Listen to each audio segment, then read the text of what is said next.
Hi guys, and welcome to today's instructional video. Today we are talking about persuasive text structures. So by the end of this video, you should feel comfortable with identifying the key parts of a persuasive text. So the thesis, the claim, the reasons, the evidence, the counter argument, and the conclusion in different texts, whether they're 5 paragraphs long or 5 pages long, and labeling each part. You should also feel comfortable with writing a persuasive text using those parts. And I want you to challenge yourself to also include a counter argument with a refutation or a rebuttal. Now, when we're talking about persuasive texts, really we're just looking at any text where the author is taking a stance and trying to convince you to do the same, trying to get you to think the same thing. In other words, the author's picking a side and they're trying to get you on the same side. Remember, when we're looking at purpose, we could think about PI, persuade, inform, entertain, or express. We're looking at persuading readers so that they understand and support the author's perspective. The way they're going to do that is by stating their reasoning and providing evidence to back it up. If I'm giving you an argument and I just say, come on, that's not super persuasive. We need to include some evidence beyond that to make our reader think the same thing we think. The process of persuasive text basically goes in 3 steps. First, we need to investigate our topic. So what do you think about whether or not cats or dogs are better? What does the other side think? If you think that cats are better, well, why do people like dogs more? And then why does this matter? Why do we even care whether or not people are cat people or dog people? Then we move into collecting and evaluating our evidence. So not all reasons are good reasons. We also want to consider what's going to convince someone who is neutral, so someone who hasn't picked a side yet, and then what would convince someone who has picked a side and make them come over to yours. You could also think about why you pick the side you're on. And then we craft the argument. So what are our 3 best reasons out of all the evidence we gathered? And then can we poke any holes in the other side's argument? So for the cats versus dogs example, well, maybe people who like dogs better haven't ever had a cat. Maybe we can kind of like point that out and be like, well, that's not really fair. You can't really pick. And then what research evidence, what is the most trustworthy? Because someone who has researched their point thoroughly and who has spent a lot of time crafting their piece and who have done studies is a lot more credible, is a lot more trustworthy than like, I found this guy on the street and he's talking to me about this now. For persuasive text structures, you've already know this basic 5-paragraph essay structure, but not all arguments we read, not all persuasive text we read will be 5 neat, beautiful paragraphs with 3 beautiful pieces of evidence. So we can kind of break this down into its parts. Introductions are going to usually outline the topic, so give me background information, and then they're going to state the thesis, right? The thesis is just basically what we believe and then our 3 big reasons. Cats are better than dogs because cats are more adventurous, they are more solitary, and they are more quirky. Body paragraphs are going to explain those reasons. So each reason will get its own paragraph. These are our claims. Cats are more adventurous, gets its own paragraph. Cats are more solitary, gets its own paragraph. Cats are more quirky, gets its own paragraph. And then conclusions will restate the thesis. In conclusion, cats are better than dogs because, and they often include a call to action. Basically, a call to action is something that calls your reader to act. It's a way for the reader to kind of use this argument. To sum all of that up quickly, a persuasive text is going to outline what the author thinks, their perspective, why they think it, and then the evidence they have to support why they think it. From that argument, a reader is going to know both what the author thinks and some of what the opposition, the other side, thinks. When the author includes both of these perspectives in the argument, they can include the other side, but they use the other side to be like,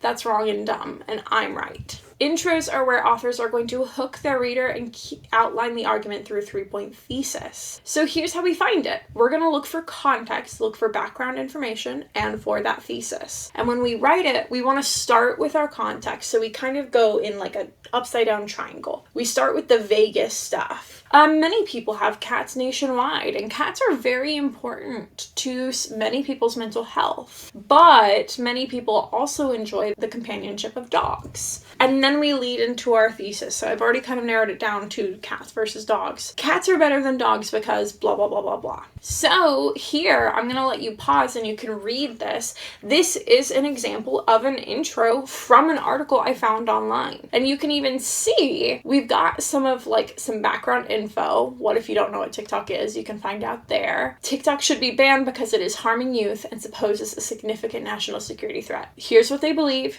Here's their 2 reasons. When we are looking at theses, that's the plural of thesis, versus claims, there are a couple of important things to consider. Claims are statements that just show a position. This is something that the writer intends to prove. Like, TikTok is harmful, or dogs are better than cats. Basically just like the point of what they're saying. The thesis presents both their position and their main reasons. So TikTok is harmful because it's addictive, exposes kids to mature content, and contributes to mental illness. So you can see I've got my stance and my main reasons. Dogs are better than cats due to their loyalty, affectionate nature, and utility. Position and my reasons. 3-pointer. Body paragraphs are where we are going to take our claim and then we're going to follow it with evidence and reasoning. So if you think about racer, it's the CER part 3 times. So claim, cats are better than dogs. Evidence, we pull in some stats, some research, some facts that support our claim. Our reasoning is where we explain why our evidence proves our claim is correct.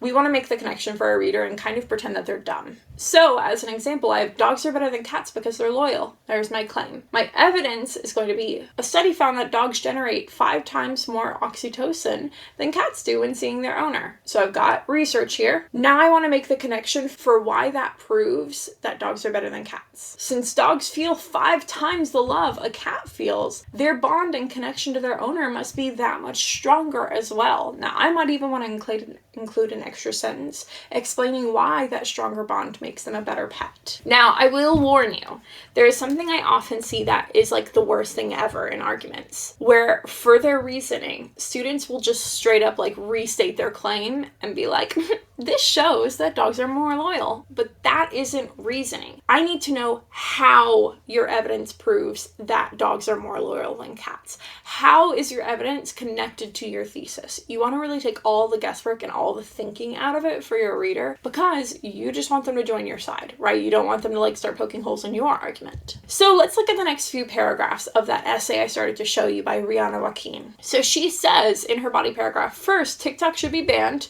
claim, because it is infecting the minds of young people. TikTok's algorithm makes it addictive, so they're pulling in evidence. Many people have developed serious screen time addictions that have impacted their social development and mental health. There's our reasoning, right? If it's addictive, it's impacting their addiction. Additionally, there are many dangerous trends or challenges that have originated on the platform.